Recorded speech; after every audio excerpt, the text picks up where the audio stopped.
अस्सलाम वालेकुम students with the second video of subject verb agreement professor Danish is here और पहली वीडियो में सब्जेक्ट वर्ब एग्रीमेंट की बेसिक्स डिस्कस की गई थी और उसके साथ बेसिक 8 रूल्स जिसके अंदर इनो सनम और एफएमबीएस फैमिली का फार्मूला भी ड्राइव किया गया था जो कि इंडेफिनेट प्रोनाउंस को कैटेगराइज करता है कि वाहिद कौन से हैं, जमा कौन से हैं और वाहिद और जमा दोनों कौन से हो सकते हैं। जिन बच्चों ने वो वीडियो नहीं देखी, S V agreement subject verb agreement की फर्स्ट वीडियो पहले लाजमी देखें ताकि आपको सेकंड वीडियो की समझ आ सके। जी ये कुछ रूल्स थे जो हम डिस्कस कर चुके हैं, आप वीडियो रोक के इनको देख सकते हैं और इनकी प्रॉपर एक्सप्लेनेशन के लिए आप क्लिक कर सकते हैं इसके पहले लेक्चर पे। आज हम आगे कंटिन्यू करेंगे। With subject and subjective complement of different number, the verb always agrees with the subject. My favorite topic is, देखें सिंगुलर सब्जेक्ट है तो सिंगुलर ही वर्ब यूज होगा और पोइम्स है, poems by Longfellow. Longfellow के साथ आपने नहीं लगा देना। देखें ये वही वाला फार्मूला दोबारा रिपीट हो रहा है जो कि हमने फर्स्ट पे डिस्कस किया था। दरमियान में फ्रेज आ रही है और फ्रेज स्टार्ट हो रही है प्रेपोजिशन से। जैसे पोइम्स है, पोइम्स के बाद बाय प्रेपोजिशन आया और प्रेपोजिशन मैंने आपको समझाया था दो वर्ड से मिलकर बना है, प्री और पोजीशन। पोजीशन किसी जगह का नाम होता है, किसी चीज़ का नाम होता है। जैसे I am going in the bus, in preposition होगी यानी पोजीशन से पहले आने वाला वर्ड प्री पोजीशन। पोजीशन से पहले आने वाला वर्ड प्री होता है, पहले आया। उर्दू में ये पोस्ट पोजीशन होता है। जैसे वो बस में जा रहा है, बस पोजीशन है यानी जिसमें वो जा रहा है, और में पोस्ट पोजीशन यूज हुई है यानी किस किस में, बस में बाद में आया। लेकिन यही अगर इंग्लिश में करें इन द बस तो इन पहले आया, इसलिए प्री वर्ड आता है, पोजीशन से पहले वाला वर्ड होता है ये। तो पोजीशन बच्चों हमेशा किसी चीज का नाम होता है। जैसे बस है, जैसे यहां पर बाय लॉन्ग फेलो है तो लॉन्ग फेलो यहां पर नाम है और उससे पहले प्री वर्ड बाय आया है। तो बाय लॉन्ग फेलो को आपने क्रॉस कर देना है और पोइम्स के साथ आपने एग्रीमेंट बनाना है वर्ब का जो कि आर आएगा। उसके बाद बच्चों 10th ए है, with one of those dash who use a plural verb. आपने वन ऑफ जब आ जाए, जब भी याद रखें वन ऑफ आएगा तो आपने प्लूरल वर्ब यूज करना है। इस बात को आप अपने माइंड में याद रखें। हना is one of those people who like नहीं होगा, हु लाइक्स होगा। वन ऑफ आ गया, आपने क्लियर कट वहां पर प्लूरल इमेजिन करना है सब्जेक्ट को। ठीक है बच्चों, यानी Ali is one of those students who study well, who play cricket. Plays नहीं कर देना आपने, आपको पता है वर्ब के साथ एस लगाएं तो वो वाहिद हो जाता है। इज, वॉज, डज, हैज, इनके साथ भी एस लगा हुआ, ये सब वाहिद है। आपने जमा का वर्ब यूज करना है तो जमा के वर्ब में एस नहीं लगता होता बच्चों लास्ट पे। तो उसके बाद है with the only one of those dash. जब द ओनली वन आएगा तो बच्चों आपने वाहिद का वर्ब यूज करना है। ऊपर वन ऑफ आया था, द ओनली वन ऑफ आया है अब यहां पर। तो Hannah is the only one of those people who likes, the only one. Only one हो गया, वाहिद हो गया। आप इसको आइडिया को अंडरस्टैंड करें। ओनली वन यानी एक बंदा, एक बंदा जब हुआ तो वाहिद हो गया। और वन ऑफ दोज वो उन लोगों में से एक है जो अपना काम खुद करते हैं, करते आया, करता है नहीं आया। वो उन लोगों में से एक है जो अपना काम खुद करता है, गलत है। वो उन लोगों में से एक है जो अपने काम खुद करते हैं, खुद करते हैं उन लोगों को रेफर कर रहा है। लेकिन वो वाहिद एक है सब लोगों में जो अपना काम खुद करता है। वाहिद एक हुआ तो वो करता है यानी अकेला हो गया। तो बच्चों आई होप कि ये आपको समझ आ गई होगी। इसको दोबारा सुन लें, वीडियो को थोड़ा सा रिवाइंड करके। 10th ए और 10th बी में one of, the only one of discuss हुए हैं। उसके बाद बच्चों 11th ए है, with the number of dash. आपने क्या करना है, द नंबर आए यूज अ सिंगुलर वर्ब और आ नंबर आए तो use a plural verb. The आपको पता है बच्चों स्पेसिफिक होता है। अगर मैं आपको क्लास में कहूं please bring me the chair, the chair means बच्चों प्रीवियसली एक ही चेयर में यूज करता होता था, मैं आपसे वही चेयर वापस मांग रहा हूं यानी वो वाली चेयर ला के दें। अगर मैं कहूं please bring me a chair, indefinite article है, फिर आप कोई भी चेयर ला दें सारी में से तो वो ठीक हो जाएगी। तो द नंबर ऑफ वॉलंटियर्स या the number of students plays, आपने सिंगुलर वर्ब यूज कर दिया। The number of students plays cricket, आपने स्टूडेंट्स के साथ एग्रीमेंट नहीं करना। द नंबर आ गया, वाहिद का वर्ब यूज करें और वाहिद के वर्ब में एस आता होता है। मैं बार बार रिपीट करता रहूंगा इस बात को जब तक कि आपको याद ना हो जाए कि वो वर्ब्स जिनके साथ एस आता है इवन के helping verbs is, was, has, does, ये आप देख रहे हैं इनके साथ ऐसा आता है, ये वाहिद के होते हैं। और विद आ नंबर ऑफ जब भी आएगा तो आपने प्लूरल का वर्ब यूज करना है। With a number of people grow tomato, ये मैंने दूसरा मिक्स कर दिया। A number of people grow tomatoes each summer. A number of students play cricket, अब प्ले कर देना है। अच्छा, द नंबर ऑफ स्टूडेंट्स होता तो फिर प्लेज हो जाता, वाहिद का वर्ब लग जाना था, वाहिद का वर्ब जिसके साथ ऐसा होता। With every and mania use a single verb. आपने, मैंने एवरी का पहले भी बताया था जब इनो आपको बता रहा था। Every man, every woman, every child. बच्चों अजान हो रही है, मैं कुछ देर की ब्रेक लूंगा जी। मैंने वीडियो रोक दी थी, दोबारा कंटिन्यू कर रहा हूँ। विद एवरी एंड मैनी आपने याद रखना है हमेशा सिंगुलर वर्ब यूज होगा। मैनी अ चाइल्ड ड्रीम्स होगा। ये मुझसे क्वेश्चन क्लास में भी किया गया था और मैंने वहाँ पर बड़ी डिटेल में इसका आंसर किया था। With every and many use a singular verb, आपने ये याद रखना है। Every man likes to participate in politics हो सकता है, एवरी मैन लाइक नहीं होगा। वाहिद वर्ब आपने बनाना है तो वर्ब के साथ आपको एस ऐड करना होगा, लाइक्स हो जाएगा। Every boy wants to play cricket, तो एवरी इनो के फॉर्मूले से भी हम डेरिवेशन लेते हैं। इसके साथ मैनी और एवरी आपको क्लियर हो गया, द नंबर क्लियर हो गया, आ नंबर क्लियर हो गया। उससे पहले one of, the only one of आपको क्लियर हुआ था। बच्चों अब जरा सा हम बात करते हैं प्रोनाउन एंटेसिडेंट जब होते हैं, एंटेसिडेंट क्या होते हैं और प्रोनाउन का एग्रीमेंट कैसे होता है। ये सेम नाउन के एग्रीमेंट की तरह। प्रोनाउन बेसिकली एक कॉमन फॉर्म नाउन की ही है, यानी अगर कायदे आज़म इज़ अ गुड लीडर है तो आगे ही जितनी दफ़ा भी हम यूज़ करेंगे कायदे आज़म की जगह ही यूज़ करेंगे, तो ही का जो एंटेसिडेंट होगा वो कायदे आज़म है। यानी एंटेसिडेंट जो प्रीवियस सेंटेंस में रेफर कर रहा है कि ही से क्या मुराद ली गई है, ठीक है। I have a blue, I have a blue mobile, अगर आप ब्लू मोबाइल कह रहे हैं।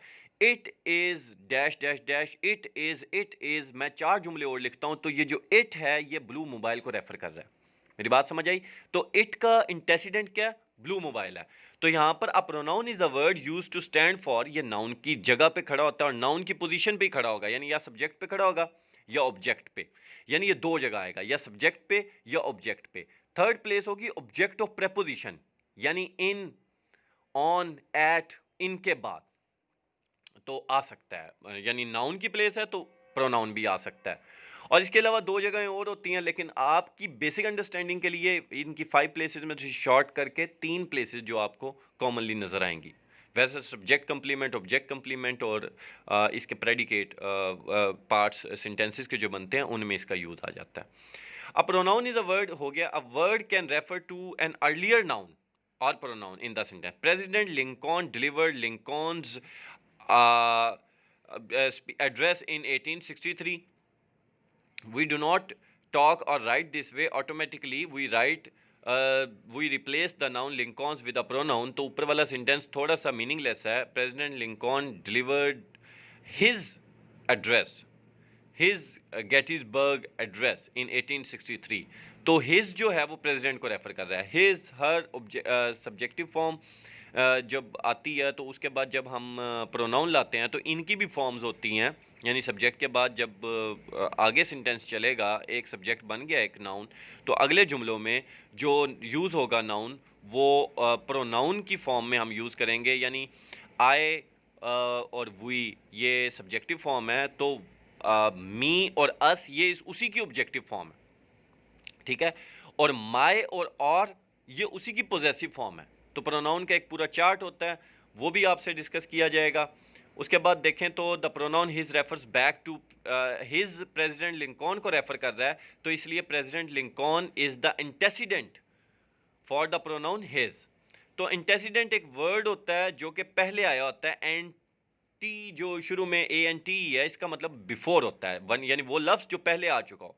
The pronoun must agree with its antecedent in number, तो प्रोनाउन को एग्री करना चाहिए इंटेसिडेंट के साथ नंबर में। Ali plays cricket and they are going to Lahore, Ali plays cricket है तो he is going to Lahore हो सकता है, दे तो ज्यादा है तो ही रेफर करेंगे। अभी थर्ड पर्सन वाहिद और जमा है तो ही थर्ड पर्सन वाहिद है, दे थर्ड पर्सन वो के लिए इस्तेमाल होता है। अली एक अच्छा बच्चा है, अली लाहौर जा रहा है तो वो लाहौर जा रहा है कहेंगे, वो सब लाहौर जा रहा है हम नहीं कह सकते। इसी तरह उर्दू में इसकी एग्जांपल मैंने दे दी। तो प्रेसिडेंट लिंकॉन आप देख रहे हैं सिंगुलर है और मेल है, तो हर भी नहीं यूज़ कर सकते आप। डिलीवर्ड आपने मेल और सिंगुलर ही यूज़ करना है, वो हिज होगा। तो ये रेफरेंट कहेंगे, उसको इंटेसिडेंट कहेंगे। इंटेसिडेंट रेफरेंट के ऊपर अपना अक्स छोड़ता होता है। तो here are 9 pronoun antecedent agreement rules. ये 9 रूल्स हैं जिनको हम डिस्कस करेंगे। A phrase or clause between subject and verb does not change the number of antecedent. अब सेम वही बात है, the can of Lima bean sits on its shelf. Its can को रेफर कर रहा है। लिमा बीन्स को प्रेपोजिशनल फ्रेज दरमियान में आएगी, ये नाउन का जैसे पहले रूल था, तो ये दरमियान में आके उसको डिस्टर्ब नहीं करेगी, ये वैसे ही रहेगी। अब book on different subjects has its cover, मतलब वटेवर, तो इट्स कवर आएगा। डिफरेंट सब्जेक्ट्स की वजह से ये नहीं होगा। आ बुक है ना, एक ही किताब में मुख्तलिफ सब्जेक्ट हैं, तो हैज़ इट्स कलर डिवाइडेड या has its coloured title page, has a colour title page. तो आ कलर टाइटल पेज आया, यानी हिज आया, इट्स आया, इट्स रेफर कर रहा है उस बुक को वापस। तो अब बुक ऑफ डिफरेंट सब्जेक्ट्स या ऑन डिफरेंट सब्जेक्ट्स, हम दरमियान में से प्रेपोजिशनल फ्रेज को कट कर देंगे, रिमूव कर देंगे। तो फ्रेज और क्लॉज जब भी आ जाएं तो वो कभी भी प्रोनाउन और उसके एंटेसिडेंट के नंबर के दरमियान फ़र्क नहीं डालती। इसी तरह इनडेफिनेट प्रोनाउन जब आ जाते हैं तो बच्चों देखें, ईच ऑफ द क्लर्क्स, मैंने आपको बताया था, each, either, neither, one, nobody, nothing, anyone, any. आप ये देखें कि इसमें जितने भी ये आ रहे हैं, ये एनीथिंग, समवन, बडी, समथिंग, ये तमाम जो हैं ये सिंगुलर इंडेफिनिट प्रोनाउन होते हैं, ये सिंगुलर सब्जेक्ट होते हैं। इनके साथ आपको मैंने बताया था कि वर्ब सिंगुलर लगता है। ईच प्लेज, प्लेज होगा, एस आएगा वर्ब के बाद में, वर्ब को सिंगुलर बनाने के लिए एस लगाते होते हैं। रिपीट कर रहा हूँ फिर से। तो नीचे एग्जांपल देखें, each of the clerks does a good deal of work around his office या हर ऑफिस। अगर क्लर्क्स मेल हैं तो हिज कर देंगे, लेकिन अगर मेल और ईच से हमें नहीं रेफर हो रहा, मेल है या फीमेल है, तो हिज और हर कर देंगे, दरमियान में या ओब्लिग लगा देंगे, हिज हर कर देंगे। तो ईच वाहिद है तो उसके लिए वाहिद ही प्रोनाउन यूज़ किया हमने, थर्ड पर्सन। तो प्लूरल कौन से हैं? फैमिली का रूल लगता है, सिस्टर, फादर, ब्रदर, मदर, यानी फादर, मदर, सिस्टर, ब्रदर। तो father few, mother many, brother both, sister several, ये FMBS वाला रूल है। तो both do a good job, दोनों अच्छा काम करते हैं, इन देयर ऑफिस। अब हिज ऑफिस नहीं करना, अब चूंकि प्लूरल है तो उसके साथ बच्चों प्लूरल ही प्रोनाउन आएगा, देयर। तो पोजेसिव फॉर्म आप याद करें प्रोनाउंस की, प्रोनाउन का चार्ट आपको, उसके लिए प्रोनाउन चार्ट लिख के first person, second person, third person आपको अच्छे से वेल अवेयर हों आप। उसके बाद some indefinite pronouns that are modified by a prepositional phrase may be either singular और प्लूरल। कुछ ऐसे होते हैं जिनको अगर हम कर दें प्रेपोजिशनल फ्रेज लगा दें, सनम रूल है इसमें, आपको पहले बताया था, सम, एनी, नन, ऑलमोस्ट। तो when the object of the preposition is uncountable use a singular referent pronoun. अगर अनकाउंटेबल हो तो सिंगुलर लग जाएगा, अगर काउंटेबल हो तो प्लूरल लग जाएगा। तो प्रेपोजिशनल फ्रेज सनम वाले वर्ड्स की आप चेक करें, सिर्फ सनम वाले वर्ड से यानी जुमला शुरू हो तो उसके बाद जो प्रेपोजिशन आ रही है उसका आपने वर्ड चेक करना है। वो सिंगुलर हो तो बच्चों सिंगुलर वर्ब लगा दें, वो प्लूरल है तो प्लूरल लगा दें। Some of the sugar fell out of its bag. अब देखें, अगर ये प्रेजेंट टेंस होता, some of the sugar fall out of its bag, या some of the sugar is missing from its bag.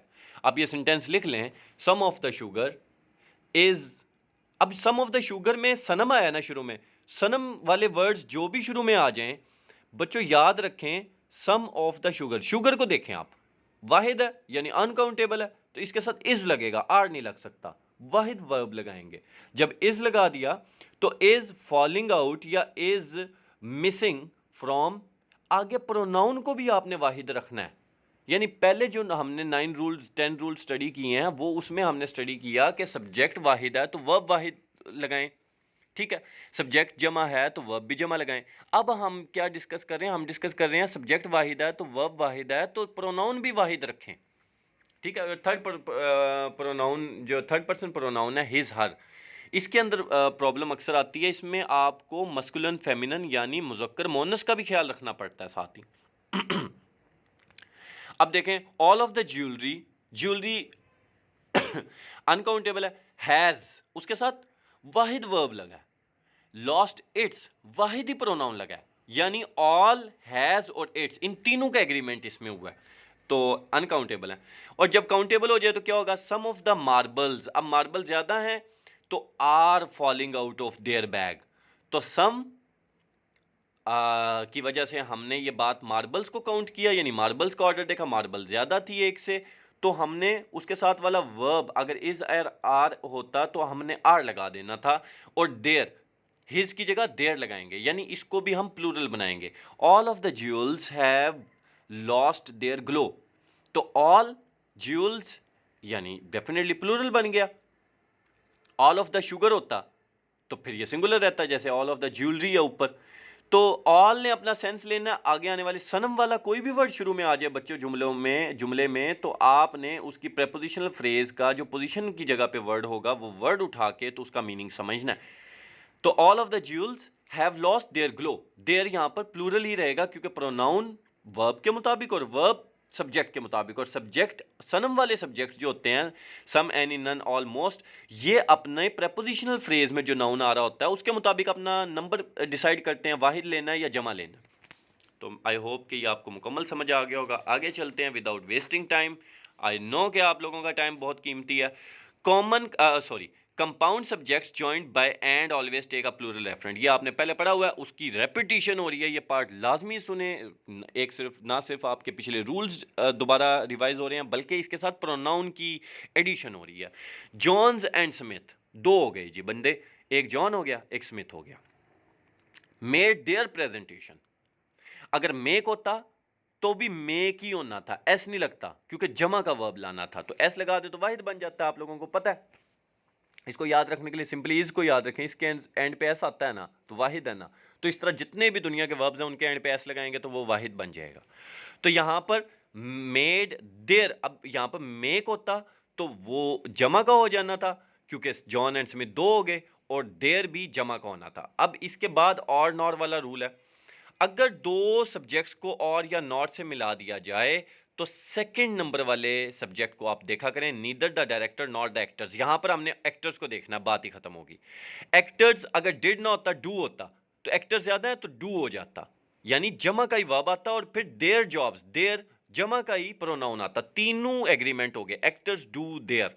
लेकिन नीचे देखें डायरेक्टर वाहिद आ गया, अगर डायरेक्टर के साथ डू होता तो डज आना था, डू नहीं हो सकता था, गलत हो जाता। डज वाहिद है, ई एस आता है एंड पे एस आता है, तो डायरेक्टर डिड यानी अगर प्रेजेंट में होता तो डज हिज जॉब या हर जॉब फीमेल है तो, यानी तीनों ही वाहिद आएंगे। तो मेरा ख्याल है आपको समझ आ गया होगा। कलेक्टिव नाउन, अगर collective noun group, jury, crowd, team, the jury read its verdict, it's वाहिद है क्योंकि उनका फैसला मुत्तफिक है। लेकिन अगर फर्ज करें वो एज अ सिंगल यूनिट फैसला नहीं दे रहे तो the jury members gave their individual opinions, अपना अपना फैसला दे दिया जी उन्होंने, तो the jury member, the members of the jury gave their decisions, individual होगा। तो ये हमारा जो है प्लूरल प्रोनाउन आ गया, तो एक ही वर्ड है जो वाहिद भी एक्ट कर सकता है, जमा भी। अगर वाहिद फैसला है तो वाहिद ही वर्ब आएगा, वाहिद ही प्रोनाउन आएगा। तो द ज्यूरी रेड है, ये पास्ट फॉर्म लिखी हो, अगर प्रेजेंट का ये जुमला बनता तो वो ऐसे बनता, the jury reads it's verdict, ऐसा आ जाना था, क्योंकि रीड्स की सेकंड फॉर्म रेड होती है और उसके स्पेलिंग यही रहते हैं, तो इस वजह से यहाँ पर एस नहीं लगा हुआ। और द ज्यूरी मेंबर्स गिव होता, गिव्स नहीं हो सकता था। मैं आपको इसकी प्रेजेंट फॉर्म बना के इसलिए दिखा देता हूँ कि आपको तीनों एग्रीमेंट एट अ टाइम समझ आ जाए। The jury members disagreed among themselves, तो रिफ्लेक्सिव प्रोनाउन भी आया है बच्चों, तो वो भी देमसेल्फ नहीं आएगा, देमसेल्व्स होगा, यानी जमा का होगा, बल्कि देमसेल्फ तो होता ही नहीं, वो हिमसेल्फ हो सकता है जी। ये आपको समझ आ गया। दोबारा सुन लें, एक दफ़ा रिपीट कर लिया करें, जो बात ना समझ आ रही हो 2-3 दफ़ा सुनेंगे ज़्यादा बेहतर समझ में आ जाएगी। टाइटल्स जितने भी हैं, द ग्रेप्स ऑफ रैथ है, द यूनाइटेड स्टेट्स है बच्चों, इनके साथ वाहिद वर्ब रखना है, वाहिद प्रोनाउन रखना है। सेकंड सेंटेंस बड़ी खूबसूरत example, the United states noun है ना, नाम है किसी चीज़ का। चेरिशेस, देखे ना एस लगाया एंड पे, ई एस लगा दिया हमने, क्यों लगाया? बिकॉज बच्चों यूनाइटेड स्टेट्स वाहिद है, एक ही मुल्क का नाम है, तो इट्स डेमोक्रेसी, इट्स आएगा, वाहिद ही प्रोनाउन आएगा। और प्लूरल फॉर्म के कुछ सब्जेक्ट्स होते हैं लेकिन उनका मीनिंग सिंगुलर होता है, जैसे न्यूज़, मीजल्स, मम्स, फिजिक्स, और इसकी कुछ और एग्जांपल्स आपको क्लास में भी राइट डाउन करवाई गई थी और नोट्स भी प्रोवाइड किए गए थे। तो द न्यूज़ हैज़, देखें ना, न्यूज़ के साथ पहले वाहिद, ये हमने पहले पढ़ा था तो हैज़ पढ़ा था, लेकिन अब हम पढ़ते हैं उसके साथ प्रोनाउन का भी agreement. The news has lost much of its. तो न्यूज़, हैज़ और इट्स, नाउन, वर्ब, प्रोनाउन, तीनों वाहिद होंगे। एवरी और मैनी आपको पता है, अभी अभी हमने रूल इसी वीडियो के शुरू में पढ़ा था, वो वाहिद होते हैं। तो हैड की जगह पहले जुमले में देखें, every cow, pig and horse, तीन हो गए ना, लेकिन एवरी आ गया शुरू में, तो हैज लॉस्ट होना था अगर प्रेजेंट में होता, हैव ना होता, हैज होता। वाहिद वर्ब लगाते हम, और इट्स वाहिद ही लगाएंगे, इट वाहिद होता है अक्सर ऐसी चीजों के लिए जो जानवर हो, इट यूज करते हैं। मैनी अ गर्ल विशेज, देखें वाहिद वर्ब आया, she could sing like Tina Turner, तो शी वाहिद ही उसके साथ हमने प्रोनाउन लगाया, क्योंकि मैनी के बाद आप subjective form of pronoun use करते होते हैं, ये भी एक रूल है, तो आप इसका ख्याल रखिएगा। The number of versus a number of, the number of volunteers increases, the number of आपको बताया था वाहिद होता है तो इट्स रैंक्स होगा, इंक्रीजेज भी वाहिद आ गया, वर्ब यानी इंक्रीजेज था यहाँ पर, और इट्स प्रोनाउन है, ये भी वाहिद रहेगा। आ नंबर ऑफ जब भी आएगा वॉलंटियर्स तो आर आएगा, ये जमा का है तो इसके साथ देयर हेल्प होगा, जमा का ही प्रोनाउन हम यूज करेंगे। अच्छा जी, प्रोनाउन रेफरेंस को जरा एक नजर देख लें। A pronoun is a word used to stand for noun, वो हमने पढ़ लिया, एंटेसिडेंट पढ़ लिया, जैसे after putting the disk in the cabinet Mabel sold it. तो मेबल सोल्ड इट, क्लियरली कोई इंटेसिडेंट यहाँ पर नहीं ले रहा, तो ये अक्सर मिस्टेक हो जाती होती है, और अक्सर आपके board MD CAT, specially MD CAT के एग्ज़ाम में हमारे पास इंटेसिडेंट के अंदर एरर आ रहा होता है या सेंसलेस होता है, तो उसको हम क्या करते हैं, क्लैरिफाई करते हैं। तो चार सेंटेंसेस हमें एग्जांपल के तौर पे यानी ऑप्शंस में दिए गए होते हैं, हम उनमें से राइट वन यूज़ करते हैं। तो as a result the reader can not know for sure whether Mabel sold the disk or cabinet, तो उसको पढ़ने वाले को ये नहीं पता उसने कैबिनेट सेल कर दी या डिस्क सेल कर दी, क्योंकि प्रोनाउन रेफरेंस फॉल्टी है यहाँ पर। इट दो एंटेसिडेंट रखता है, तो हमें क्लियर नहीं है कि कौन से को। सच एरर्स कॉल्ड फॉल्टी या वेग प्रोनाउन रेफरेंस एरर्स कहते हैं, और ये कंफ्यूज कर सकते हैं रीडर को, अनक्लियर कर सकते हैं, ऑब्सक्योर मींस। तो तीन मेजर प्रोनाउन रेफरेंस एरर्स हैं बच्चों, ये तीन मेजर प्रोनाउन रेफरेंस एरर्स देख लें। टू मैनी एंटेसिडेंट आ जाएं सबसे पहले तो, एक प्रोनाउन का एक ही एंटेसिडेंट होना चाहिए। देखें ज़रा सेंटेंस देखें, take the radio out of the car and fix it, radio को गाड़ी से निकाल लो, ठीक कर दो। ठीक किसको करना है, कार को या रेडियो को? Anyone who reads this sentence would not know which item was to be fixed, किसको ठीक किया जाना था। Does it refer to the radio और the car? The answer is unclear. Faulty pronoun reference क्यों होता है? क्योंकि इट के पहले दो सब्जेक्ट आ रहे हैं, यानी जिनको एंटेसिडेंट हम कहेंगे, जिसको उसने रेफर करना है, क्योंकि प्रोनाउन तो रेफर करता होता है अपने प्रीवियस वर्ड को, एंटेसिडेंट को एंटी मैंने आपको बताया था बिफोर के लिए होता है। तो इस जुमले को ठीक करने के लिए एक नाउन लगा देते हैं हम प्रोनाउन की जगह। Take the radio out of the car and fix the radio या फिक्स द कार, एक बात करनी है आपने। एक और एग्जाम्पल इसकी देखें, फॉल्टी प्रोनाउन रेफरेंस की, the supervisor told the workers that they would receive a bonus. तो इसमें भी एक से ज़्यादा एंटेसिडेंट हैं। सुपरवाइजर ने वर्कर को कहा कि उन्हें बोनस मिलेगा, supervisors told the workers that they would receive a bonus. अब क्या है जी, who will get the bonus, supervisor यहाँ पर लेगा या वर्कर्स लेंगे? तो क्लैरिफाइड नहीं है, तो यहाँ पर आप क्या करेंगे, इसको रिवाइज करेंगे, जुमले को रीफ्रेज करेंगे। The supervisor complimented the workers on receiving bonus कर देंगे, told the workers to expect a bonus कर देंगे, टोल्ड द वर्कर्स यानी आपने उनको दैट दे देमसेल्व्स कर देंगे, ठीक है। तो रिफ्लेक्सिव प्रोनाउन या तो हम यूज कर देंगे, तो इस तरह हम इसको फिक्स करेंगे। एरर नंबर 2 कौन सा होता है बच्चों? Faulty pronoun reference errors also occur when the pronoun's antecedent functions as an adjective rather than a noun. जो antecedent हो वो adjective का रोल अदा कर रहा हो जुमले में, तो प्रोनाउन किस को रेफर करेगा? नाउन तो है नहीं। तो एंटेसिडेंट, जो सही एंटेसिडेंट होता है वो छुपा हुआ होता है, यानी कभी कभी हम एडजेक्टिव यूज करके तो पूरे मतलब जैसे एक प्रोनाउन यूज करते हैं और पूरे नाउन को रेफर कर देते हैं, सिनिक डकी भी कहते हैं इसे, लेकिन वो डीप चला जाएगा, मास्टर्स लेवल कंसेप्ट है। तो ये छुपा हुआ होता है, hidden or obscured from the reader, because it has been subordinated to another noun, वो एक और नाउन के नीचे आ रहा है। जैसे एग्जाम्पल देखें, the candy dish was empty but we were tired of eating it anyway, हम थक चुके थे उसे खाने में। The reader of the sentence might think that the dish was being eaten, वो सोचेगा पता नहीं कैंडी डिश खा ली थी, तो टायर्ड ऑफ ईटिंग यानी हम खा खा के थक चुके थे, तो पता नहीं क्या डिश को खा के थक चुके थे। तो क्योंकि डिश लग रहा है ईट का एंटेसिडेंट, तो लोग तो डिशेस नहीं खाते, हमें तो ये बात बहुत अच्छे से पता है। तो दोबारा जुमले को पढ़ें, the candy dish was empty because we were tired of eating it anyway. तो we were tired of eating candy कर दें, कैंडी डिश के अंदर क्या था, हो सकता क्या है, कैंडी डिश लिखा हुआ है, कैंडी यहाँ पर एडजेक्टिव है डिश का, तो कैंडी डिश के अंदर डेफिनेटली कैंडी पड़ी होगी। तो हम टायर क्यों हुए जी, वो खाली हो चुकी है, हमने खा ली है।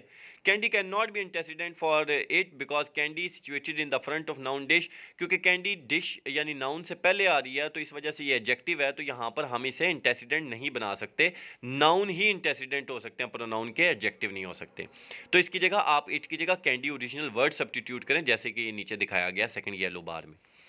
एक और एग्जांपल सुने जी, Mark called Mary's house all day, Mark Mary के घर कॉल करता है but she never answered the phone, लेकिन वो जवाब नहीं देती। Obviously she refers to Mary, हमें पता है कि शी मतलब मैरी के घर वो कॉल करता है, तो मैरी जवाब नहीं देती, लेकिन मैरीज हाउस लिखा हुआ वहां पर, since house would not be able, क्योंकि घर तो खुद से जवाब दे नहीं सकता, लेकिन शी यहाँ पर हाउस को रेफर कर रहा है, यानी ये यहाँ पर मसला है। Mary's modify house, Mary modify कर दिया हाउस को, तो मैरी एडजेक्टिव है, एडजेक्टिव जब बन गई तो प्रोनाउन तो एडजेक्टिव को रेफर कर नहीं सकता, हाउस को रेफर करेगा, फिर तो हाउस को रेफर करेगा तो गलत हो जाएगा। तो इसको करेंगे क्या, Mary never answer the phone कर देंगे, या Mark called Mary all day but she, Mary's house ना करें ना, मैरी के घर हर वक्त फोन करता रहता है, डेफिनेटली मैरी के घर मैरी को फोन करता है, तो आपने करना है Mark called Mary all day but she never answered the phone. तो बच्चों आपने कॉल्स नहीं करनी, बल्कि आपने ये वीडियो दोबारा दोबारा देखनी है और आपने इसको समझना है। Still another way to repair this error is to rephrase the sentence, एक और तरीका भी है।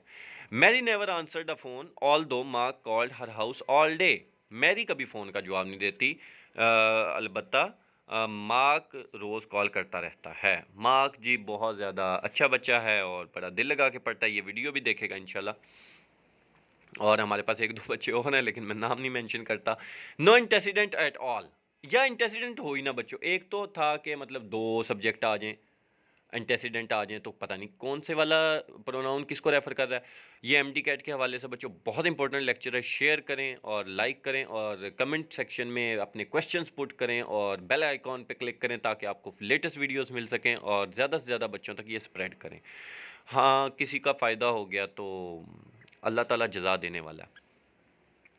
तो एक और एरर क्या कौन सा होता है, दूसरा था बच्चों जिसके अंदर एडजेक्टिव मतलब रेफर कर रहा होता है प्रोनाउन, तो ये भी गलत जुमला होता है, तो एडजेक्टिव को कभी भी रेफर नहीं कर सकते होते, तो वो गलत होता है। तो another kind of faulty pronoun reference problem कब आती है, जब एक pronoun without giving the pronoun any antecedent at all, जब उसके शुरू में कोई भी नाउन हो ही ना और वो जनाब अकेला ही खड़ा हो। जैसे the witness called the television station but they did not answer, witness ने टेलीविजन स्टेशन कॉल की लेकिन उन्होंने जवाब नहीं दिया। इसमें they has no noun antecedent, मतलब किसको वो रेफर कर रहा है। तो इस एरर को रिपेयर करें यानी ठीक करें, तो क्या करें, but the reporters did not answer, क्योंकि विटनेस तो वाहिद था, दे तो विटनेस को रेफर कर नहीं सकता। अगर आप सोच रहे हैं कि विटनेस को रेफर किया सर, तो देखें बच्चों, the witness called the television station, television station भी वाहिद है, विटनेस भी वाहिद है, but they did not answer, लेकिन वो जवाब नहीं देते। तो देखिए वो तो ज़्यादा हो गए ना, तो वो विटनेस और टेलीविजन स्टेशन को तो क्वालिफाई कर ही नहीं सकते, वो तो इनके एंटेसिडेंट बन ही नहीं सकते। तो वो के लिए आप रिपोर्टर्स यूज़ कर दें, या फिर आप क्या करें, इसमें क्रिएट कर दें antecedent, the witness called the television reporters, ठीक है। तो रिपोर्टर्स यहाँ पर नाउन बन गया, तो डिड नॉट आंसर ठीक हो गया, दे रिपोर्टर्स को रेफर कर रहा है। एक और एग्जाम्पल देखें, ऑल दो Mrs Smith was wealthy she made poor use of it, वो बहुत अमीर थी लेकिन उसने उसका गलत इस्तेमाल किया। उसका किसका भाई, मतलब मिसेस स्मिथ के लिए तो इट यूज नहीं हो सकता, और वेल्दी आपको पता है एडजेक्टिव है, वेल्दी वुमेन के साथ आ रहा है तो ये सेंस बन रहा है, तो वेल्दी एडजेक्टिव है, वुमेन नाउन है। तो इस एग्जांपल में इट का कोई इंटेसिडेंट नहीं है, तो आप क्या करेंगे, the reader knows that Mrs Smith is wealthy. तो डेफिनेटली हमें ये पता है कि उसने दौलत का गलत इस्तेमाल किया है, तो लेकिन वेल्दी तो नाउन नहीं है, ये तो एडजेक्टिव है। तो इसके दो तरीके हैं इसको रिपेयर करने के। आप क्या करें, सबसे पहले वेल्थ कर दें, यानी she made poor use of her wealth, noun से रिप्लेस कर दें, प्रोनाउन की ज़रूरत ही नहीं है। तो ये बात समझ में आने के काबिल हो जाती है। और रीफ्रेज कर दें, या तो although Mrs Smith had a lot of money she made poor use of it. तो वो ज़्यादा जो पैसा था उसका गलत इस्तेमाल किया, ऐसे कर दें। वेल्दी की जगह has a lot of money कर दें, ऑफ प्रेपोजिशन आ गई, मनी नाउन हो गया। उसके बाद बच्चों एक और example, it says in the paper that the legislation was passed, कानून पास हो गया। तो इसका कोई इंटेसिडेंट नहीं है। इट जुमले के शुरू में आ रहा है, उसका कोई नाउन इंटेसिडेंट नहीं है। तो it says in the paper सिर्फ लिखा हुआ है, इज अननेसेसरीली वर्डी। ये रिडंडेंसी की प्रॉब्लम है। रिडंडेंसी क्या होती है बच्चों? रिडंडेंसी होती है कोई चीज़ एक्स्ट्रा प्रोड्यूस करें जिसका कोई फ़ायदा ना हो, कोई इस्तेमाल ना हो, बस लफाजी हो, रिडंडेंट कहते हैं उसे, एक्स्ट्रा हो जाना। तो आप इसमें यूं कर सकते हैं, द पेपर सेज, मतलब it says in the paper नहीं, द पेपर सेज। तो आप ये खाम खाम एक इट से शुरू करने वाला। हाँ, कुछ बच्चे सोच रहे होंगे सर हम कहते हैं इट इज़ रेनिंग। बच्चों ये नल सब्जेक्ट है, ठीक है। नल सब्जेक्ट होता है जिसमें बारिश, इट के अंदर रेन है, रेन इज रेनिंग, यानी ये अंडरस्टूड कंसेप्ट है। खैर, हम ग्रामेटिकल एनालिसिस को कंटिन्यू करते हैं। अकॉर्डिंग टू द पेपर कर सकते हैं, तो दोनों मेथड से ये एरर रिपेयर हो जाएगा। उसके बाद बच्चों दोनों तरीके आपने देख लिए हैं। एक और एग्जांपल देखें जी, इसमें क्या हुआ है, when a pronoun is used to stand for a whole group of words instead of one clear noun antecedent। तो ये कैसे होता है, I did not attend the rally which was very unpatriotic of me। विच किसको refer कर रहे हैं, वो पूरी रैली को रेफर कर रहे हैं। मैंने उसमें गया नहीं मैं। The word which has no single clear antecedent, तो साफ इसका कोई भी नहीं लिखा हुआ। Instead it refers to the entire clause, वो पूरी क्लॉज को रेफर कर रही है, I did not attend the rally, ठीक है। However a pronoun must always refer to a single clear unmistakable noun antecedent. तो हमें मसला ये है कि पूरी क्लॉज को हम रेफर करवाते ही नहीं प्रोनाउन से। तो हम इसको कैसे रिपेयर करेंगे, I did not attend the rally, my actions were very unpatriotic. My actions कर दें, या rephrase the sentence to eliminate the pronoun. ये चार तरीके लिखे गए हैं, इनको रोक के देख लें आप। मैं एक पढ़ देता हूँ, by not attending the rally I was unpatriotic. उसके बाद है एक और example, Meg telephoned Howard yesterday to explain why she had not attended the meeting the day before, this made Howard angry. यानी उसने मीटिंग क्यों नहीं अटेंड की जो कल हुई थी, पिछले दिन हुई थी, तो इस से हॉवर्ड गुस्से हो गया। तो दिस के पास कोई भी क्लियर इंटेसिडेंट नाउन नहीं है, वो पूरे जुमले को रेफर कर रहा है, यानी एक क्लॉज को भी नहीं, अब तो कई क्लॉजेस को रेफर कर रहा है। तो Meg telephoned the readers can not be sure के होवर्ड किस बात पे एग्री हुआ था। हो सकता है दिस मेड होवर्ड एंग्री, यानी मैग ने टेलीफोन किया उसे इस बात पे एंग्री हुआ है, या मैग ने कल फ़ोन क्यों किया था इस बात पे एंग्री हुआ है, या मैग ने मीटिंग नहीं अटेंड की इस बात पे एंग्री हुआ। तीन तरह के एक्शन आ रहे हैं। तो ये क्लियरली एम्बिगस सेंटेंस है, अनक्लियर है। तो इसके अंदर आप चेंजिंग लाएंगे, और चेंजिंग कैसे लाएंगे, आप उसको क्लियर मीनिंग देंगे, क्लियर बिल्कुल साफ वाजे मीनिंग देंगे। कैसे, ये देखें, there are at least two ways to repair this error. Meg telephone Howard, सारा सेंटेंस लिख के Meg's absence made him angry, Meg's late call made him angry. एक तरीका आप रिप्लेस करें प्रोनाउन को, दिस मेड एंग्री को दिस की जगह। सबसे पहला तरीका जो हम करते होते हैं ना इनको दूर करने का, वो हम करते होते हैं जब क्लियर एंटेसिडेंट ना हो प्रोनाउन का, हम करते होते हैं नाउन यूज़ करके। दूसरा है rephrase the sentence to eliminate Howard became very angry.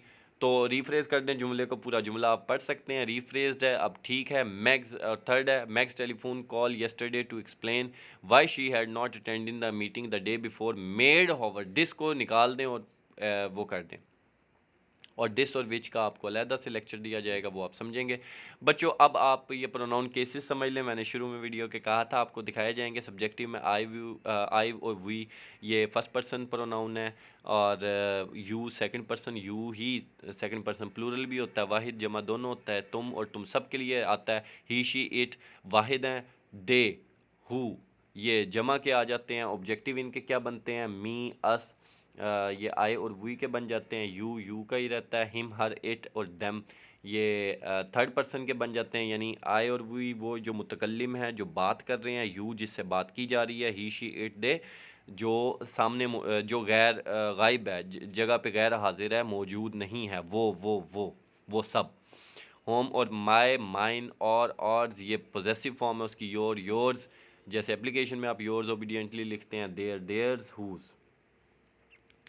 और प्रोनाउन फंक्शन सेंटेंस में क्या करता है वो, सब्जेक्टिव फॉर्म ऑफ प्रोनाउन या सब्जेक्ट कंप्लीमेंट में आता है। When the pronoun functions as the sentence subject और subject complement, use a subjective case pronoun, subjective और सब्जेक्टिव कंप्लीमेंट के अंदर सब्जेक्टिव केस यूज़ करना है। जैसे she read, she subjective form आई है, और pronoun personal pronoun subjective complement कैसे होता है, the villain in the novel is he, ये सब्जेक्टिव कंप्लीमेंट है। तो कॉम्प्लीमेंट के अंदर भी आपने जब इस से जुमला ज्वाइन किया जाए या लिंकिंग वर्ब से ज्वाइन किया जाए तो सब्जेक्टिव कॉम्प्लीमेंट होता है बच्चों। ये रूल भी है, प्रोनाउन का रूल भी है कि बी की फॉर्म के बाद आप subjective form of pronoun use करते होते हैं। उसके बाद है ऑब्जेक्टिव केस कहाँ यूज़ करना है, डायरेक्ट ऑब्जेक्ट या तो जुमले में हो या इनडायरेक्ट ऑब्जेक्ट हो। दो तरह के ऑब्जेक्ट होते हैं, डायरेक्ट ऑब्जेक्ट भी होता है, इनडायरेक्ट भी, ऑब्जेक्ट ऑफ प्रेपोजिशन। यहाँ पर कौन कौन सी आती है, ऑब्जेक्टिव केस प्रोनाउन आता है, जैसे वी लव पाकिस्तान और वी लव हिम। डेफिनेटली हम कायदे आज़म इलामा इकबाल को हिम से रेफ़र कर सकते हैं, डायरेक्ट ऑब्जेक्ट है। जो अगर हम इसके साथ एक चीज़ ले आएँ, कैसे, Mary gave him a gift, ठीक है, गेव हिम इनडायरेक्ट ऑब्जेक्ट है, यानी इसके लिए आप शॉर्टकट ये यूज़ रख सकते हैं कि लिविंग थिंग है, ह्यूमन बीइंग है, यानी हिम हर है, वो इनडायरेक्ट ऑब्जेक्ट होगा। और जो व्हाट को आंसर करती है वो डायरेक्ट ऑब्जेक्ट होगा। अ गिफ्ट यहाँ पर डायरेक्ट ऑब्जेक्ट है, और हिम टू हु को जो आंसर कर रही है वो इनडायरेक्ट ऑब्जेक्ट है, और व्हाट को जो आंसर कर रही है वो डायरेक्ट ऑब्जेक्ट है। तो ये दोनों क्लियर होगी आपको। यानी your uncle gifted you a watch, you यानी किसको दी, you, gifted you indirect object हो गया, और क्या दिया, व्हाट, क्या दिया, अ वॉच, ये डायरेक्ट ऑब्जेक्ट हो गया। क्या को जो आंसर करे वो डायरेक्ट ऑब्जेक्ट होता है, और किसको आंसर जो करे वो इनडायरेक्ट ऑब्जेक्ट। वेरी गुड, आपको समझ आ गई तो दोबारा सुन लेने, तो ये 20-25 सेकेंड्स पीछे करके। Personal pronoun object of preposition, यानी फॉर आ गया, देखें प्रेपोजिशन आ गया तो फॉर हर, जब भी प्रेपोजिशन आ जाएगा of, on, at, in, on, for, by, तो इसके बाद a gift, I got a gift from her, उससे तो ऑब्जेक्ट ऑफ प्रेपोजिशन जब भी बने तो आपने क्या करना है, she is eating an apple is eaten by her, by preposition आई है, तो जब भी प्रेपोजिशन के बाद आएगा प्रोनाउन उसकी ऑब्जेक्टिव फॉर्म यूज होती है। और additional cases, pronoun cases rules क्या हैं, when a pronoun is used along with a noun, तो the pronoun case that matches the noun functions, we sailors love the sea, तो comma आगे पीछे sellers के प्लेस करेंगे तो सब्जेक्ट प्रोनाउन है और सब्जेक्ट साथ ही आ रहा है। द सी अट्रैक्ट्स अस, तो ऑब्जेक्ट प्रोनाउन बन गया ये यहाँ पर ना, तो डायरेक्ट ऑब्जेक्ट भी बाद में सेलर्स लिखा हुआ है। उसके बाद he and she joined us at the theatre, compound subject बनेगा, ही एंड शी दोनों मिल गए हैं। और अगर Mel gave her and me, तो गेव के बाद यानी ऑब्जेक्टिव फॉर्म दोनों की आ गई, एंड से मिली है, the instructor chose him and her, तो ऑब्जेक्टिव फॉर्म आ गई, ये दोनों मिलके कंपाउंड सब्जेक्ट बनाते हैं। He and she joined us at the theatre, he joined us at the theater, to make certain that pronoun case is correct in compound elements, omit one half of the compound to check each pronoun। तो आप देखें कि दोनों ठीक हैं। अब ये यहाँ पर अगर होता हिम एंड शी जॉइंड अस, तो आप अलग-अलग करके वो जुमला पढ़ के देख लें, तो अगर वो दोनों ठीक हैं तो उनको इकट्ठे आप यूज़ कर सकते हैं, इसका शॉर्टकट है। उसके बाद बच्चों, when a personal pronoun is used in comparison, जब कंपैरिजन के लिए यूज़ होता है तो choose the correct pronoun case by carrying the sentence out to its logical conclusion. जैसे John is shorter than Roger, तो इसको ऐसे कर दें, John is shorter than Roger is तो रॉजर इज़ है, तो डेफिनेटली रॉजर जो सब्जेक्ट फॉर्म आ रहा है, तो अगर ही लगाना है, ही और हिम में से कोई लगाना है, तो John is shorter than he आएगा, यानी सब्जेक्टिव फॉर्म आएगी।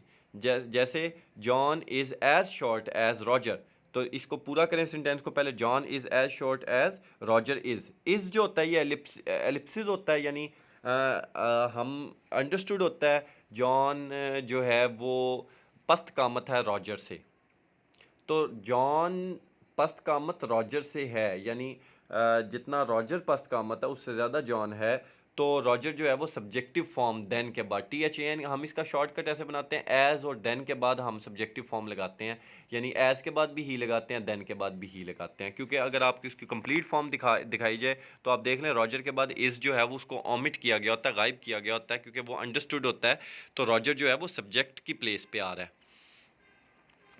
और उसके बाद है फोर्थ नंबर है who or whom depending upon the function of the pronoun in the sentence, who is watching the baby or your supervisor is who, is am are was were, ये subjective complement बनाती होती हैं जुमले को, अपने बाद आने वाले पार्ट को, तो ये सब्जेक्टिव फॉर्म होती है। हु सब्जेक्टिव केस है, प्रोनाउंस जैसे ही शी और दे हैं, आए है और वी है इनके लिए, इनकी तरह, और use who as the subject और subject complement of a sentence, तो सब्जेक्टिव कम्प्लीमेंट और सब्जेक्ट के प्लेस पे आपने हु यूज़ करना है जब आप क्वेश्चन बना रहे हो। Who is watching the baby, he she is watching the baby, देखें ही शी आ रहा है तो हु आएगा यहाँ पर, होम नहीं आ सकता, होम नहीं आ सकता WHOM, वो क्योंकि ऑब्जेक्टिव फॉर्म है, तो हु और होम कहाँ यूज़ होना है ये आपको अभी बताया जा रहा है। योर सुपरवाइज़र इज़ हु, तो आपने क्या करना है, योर सुपरवाइज़र इज़ ही और शी, सब्जेक्टिव कम्प्लीमेंट में सब्जेक्टिव आता होता है। लेकिन अगर इसको आप आगे देखें तो यहाँ पर आप वॉच कर सकते हैं, who is watching the baby और योर सुपरवाइज़र इज़ हु, ये वाली हमने डिस्कस कर ली। यहाँ पर लास्ट पे ये वाला पार्ट देखें, होम ऑब्जेक्टिव केस होता है होम, तो हिम हर देम मी और अस की जगह होम आ सकता है। Home do you like the best, home should I give this gift, तो यहाँ पर डायरेक्ट और इनडायरेक्ट ऑब्जेक्ट के तौर पे आया। अगर आप जुमले को सीधा करें तो जैसे सेकंड सेंटेंस को सीधा करते हैं, I gave the gift to somebody, तो टू आ गया ना, टू अली या टू हिम, तो क्योंकि प्रेपोजिशन जब भी आ जाए उसके बाद ऑब्जेक्टिव फॉर्म लगती होती है, तो अब ये जब सवाल बनेगा तो whom should I give the gift, I should give the gift to, तो टू जब आ गया प्रेपोजिशन आ गई, इसके बाद ऑब्जेक्टिव फॉर्म लगेगी, तो उसका आप एक दफ़ा अगर ऐसा सवाल लिखा हुआ है हु और होम को आपने सेलेक्ट करना है कि इनमें से कौन सा बेहतर है, तो बच्चों उसकी आप सीधा जुमला बना के देखें, यानी क्वेश्चन फॉर्म से ख़त्म करके एजर्टिव सेंटेंस बना लें।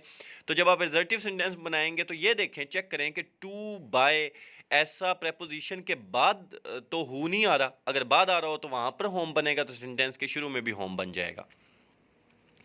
और उसके बाद है जी helpful tip to see whether whom is the correct choice, substitute him for whom, और आप ये भी शॉर्टकट कर सकते हैं, होम की जगह आप हिम लगा के चेक करें।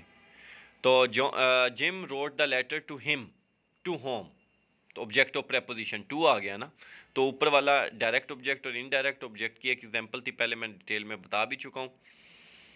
ये देखें जी, whom do you like the best, you do like him the best, you do like him, किसको आंसर कर रहा है, लाइक वॉट, तो डायरेक्ट ऑब्जेक्ट है। और I should give him the gift, what का आंसर यहाँ पर द गिफ्ट कर रहा है, किसको देना है, हु का आंसर यहाँ पर हिम कर रहा है, तो ये ऑब्जेक्टिव इनडायरेक्ट फॉर्म होगी, और इनडायरेक्ट ऑब्जेक्ट हो गया, ऑब्जेक्ट जब बना इनडायरेक्ट तो डेफिनेटली ऑब्जेक्टिव फॉर्म यूज़ करनी है, आई शुड गिव हिम और I should give whom, whom should I give the gift, ये हो गया object of preposition. Jim wrote the letter to whom, तो Jim wrote the letter to him, आपने replace करके check कर लिया। और Kelly is the person who saw the movie, तो she saw the movie subject है, सब्जेक्ट की place पे आया। तो the man whom we want was kind, the man whom we met was kind, तो we met him, direct object है तो home use होगा। अब सब्जेक्ट की प्लेस पे आया, आपने इंडिविजुअल उस पार्ट को उठा के नया जुमला कंस्ट्रक्ट किया, दोनों जगह पे Kelly is the person, she saw the movie, who saw the movie, तो होम नहीं आएगा, हु आएगा।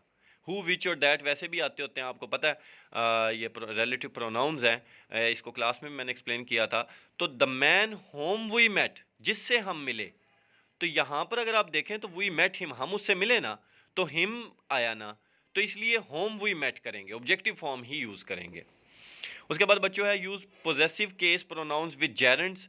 पोजेसिव केस यूज़ किया करें जेरेंड्स के साथ। जेरेंड वो होता है वर्ब के साथ आईएनजी लगा दें और वो नाउन की या एडजेक्टिव का रोल प्ले कर रहा हो। फिलहाल आप इतना अंडरस्टैंड कर लें, I do not like your arriving late. तो योर पोजेसिव, तुम्हारा लेट आना मुझे पसंद नहीं आया, तो इसके साथ पोजेसिव फॉर्म आपने यूज़ करनी है। देयर येलिंग, उनका चिल्लाना, अपसेट जो को परेशान करता है, तो देयर पोजेसिव केस यूज़ करना है प्रोनाउन का। इसके साथ ही बच्चों ये वीडियो ख़त्म हुई। आई होप कि आपने अंडरस्टैंड की होगी। लाजमी फ़ीडबैक दें, जो रूल जो चीज़ें आपको सही से नहीं समझ आ सकी वो दोबारा सुने, 2 या 3 दफ़ा आप इसको रिपीट करेंगे, इंशाल्लाह अंडरस्टैंड हो जाएगी। और उसके अलावा कमेंट सेक्शन में लाजमी कमेंट करें नेक्स्ट वीडियोज़ आपको किन टॉपिक्स पे चाहिए। बच्चों जिसने ये टॉपिक्स मुकम्मल अंडरस्टैंड कर लिए, इंशाल्लाह उसके जो एरर्स करेक्शन है या एरर्स पहचानने की जो सलाहियत है वो बहुत इम्प्रूव हो जाएगी, और ग्रामर के ऊपर उसे सेंटेंशियल लेवल पर अच्छी खासी ग्रिप हासिल हो जाएगी। इसके बाद इंशाल्लाह will continue towards verb, adjective, adverbs, preposition, इनके एरर्स की तरफ। इस चैनल से, इस स्टेज से इजाज़त दीजिए। ओके बच्चों, अल्लाह हाफिज़।